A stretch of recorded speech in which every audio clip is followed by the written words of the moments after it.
Hey, my name is Eneix. I'm with Fannit Marketing Services, and today we're going to talk about scaling your landscaping business over a 90-day period. I have a plan for you that I want to share, but I also want to show you a company that's been doing this already for quite some time and the results they're getting for their company.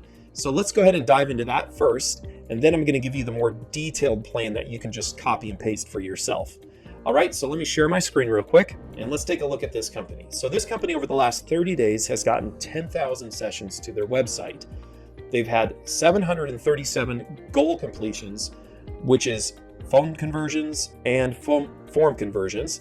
So that's really good. Now, if they were to go out and pay a lead generation company for those leads, they'd end up spending way more money than what they're paying for us. So let's kind of take a look at how that breaks down. So SEO or marketing is a great investment for you because if you were to go pay for those leads, this company would be spending about $80 per lead, which ends up being a $58,000 a month cost for them versus putting this rhythm in place for their company and keeping that rhythm in place and just doing it over and over again. Their SEO team or marketing team is going to cost about $3,000 a month.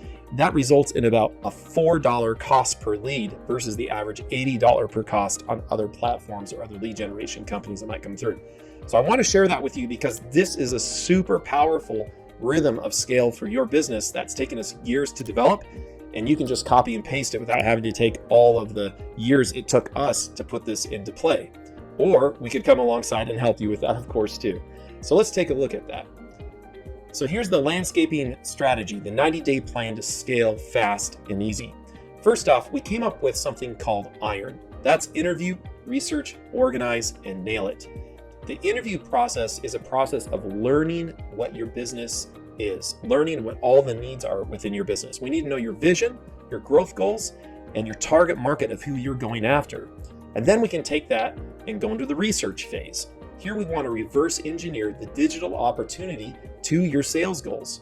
I can't tell you how it's so important that you take a look at your total addressable market and specifically the population density around your business. So many business owners wonder why their marketing campaign isn't doing that great, but they don't realize they're not in a very high population density area. So let me show you how this works. If I was to look at the population density of a city that's fairly close to me, you can see that there's about 3,331 people in that area. Now, if my goal was to try to grow my company, but my only service area was this Everett area, that might turn into a problem. If I was to take the same exact company, everything is exactly the same, just copy and paste into a larger city. I'm going to go population density Bellevue.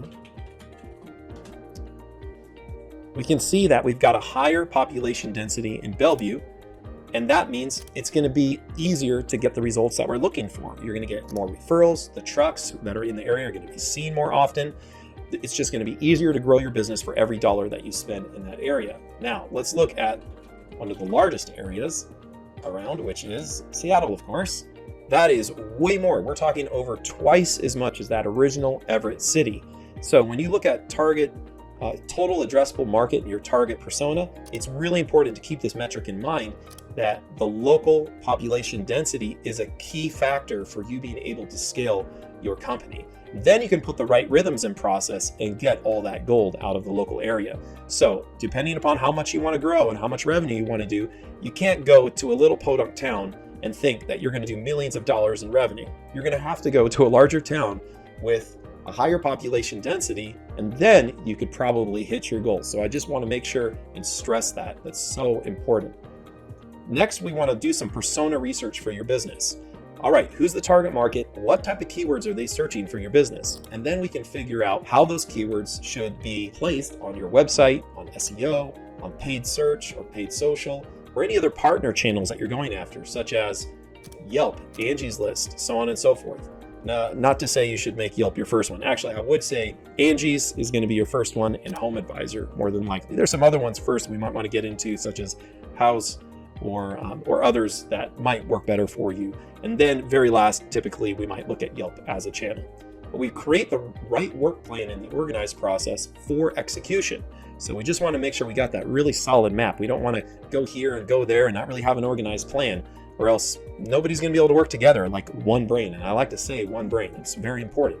Then the final step is nail it.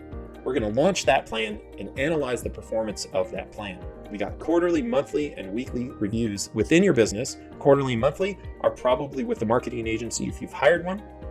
Weekly is going to be with your internal team. And then you're going to adjust that plan as needed to fit the growth goals. And that's all within the first 30 days. We want to get that done as quick as possible right out of the gate. It's so important. You could spend a whole year trying to figure out step one, but no, you could just do it in the first 30 days if you just use our iron process to think through each one of those. The next step is to repeat this first step in the first 30 days and then add an extra step to it. Practice makes it permanent. Remember, it's not perfect, but it's permanent. So we want to make sure we have the right setup in the first 30 days because we're going to practice that over and over and over again. So you're going to run the iron play, and then next you need to expect and inspect. So it's not enough to just expect everybody's doing the right thing. As we know with managing people, they need inspection and accountability. You're going to look at the right keywords. Are the right keywords moving? Are they in the right positions? Are you paying too much for keywords if you're doing paid search? Are keywords moving quick enough into the Google local pack or the Google Business Profile 3-pack? What kind of content are you putting out? Are you launching the right content? Or is that content that's going out not really in alignment with the goals of the company? You just want to refine this process 30 through 60, and please have patience. If you've hired a brand new team to do this, they don't necessarily know your voicing yet, even an agency. What you're getting with an agency is a bolt-on solution. You're not getting a bunch of people who've worked with your business for years and really know your brand yet. So they need to get that figured out. Now, we are specialists over at Fannit in landscapers, so that gives us an edge because we can talk landscaping with you, but that doesn't mean that we know exactly what you're thinking. So we have to all work together to figure that out. So you want to make sure we're launching the right content and ironing out any of those wrinkles in those first 30 to 60 days there. Tracking.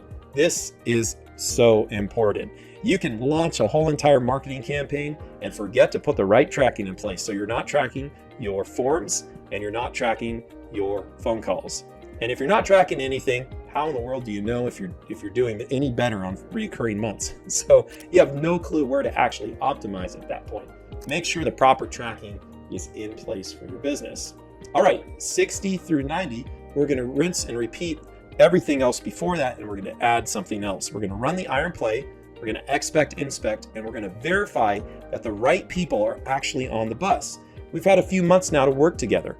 Now we got to look at these people and say, okay, well, how are they doing? What's the performance like? Are they motivated towards the right KPIs? We need to establish the proper key performance indicators.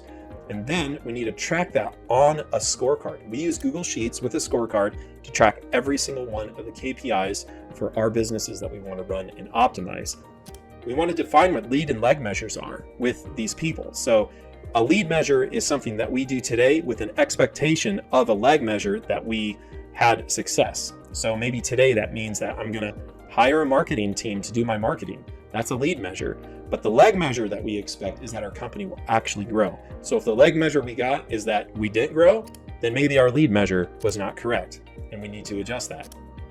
We want to also tie compensation to success.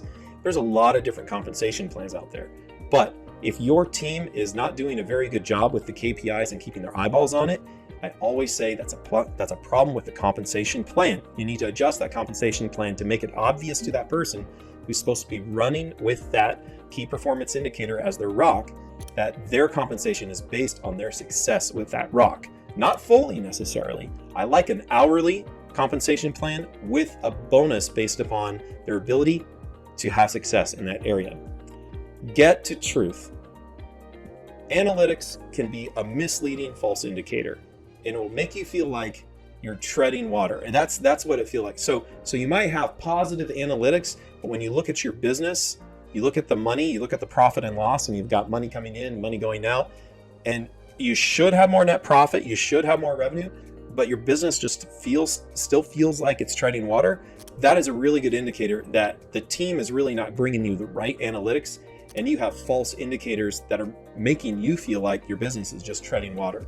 So the final point is you need to ensure your growth and marketing plans are aligned. If you feel like you're treading water, then align those and go back through the iron process, expect, inspect, and then verify the right people are on the bus. You might need to make some adjustments in there to really get into the right rhythm. So that is the super simple 90-day scale plan. It's fast, it's easy if you put it in place and rinse and repeat that over and over again.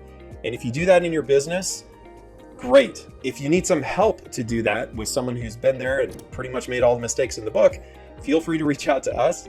If you like this video, please feel free to comment, like, and subscribe. And I'm looking forward to talking to you guys next time.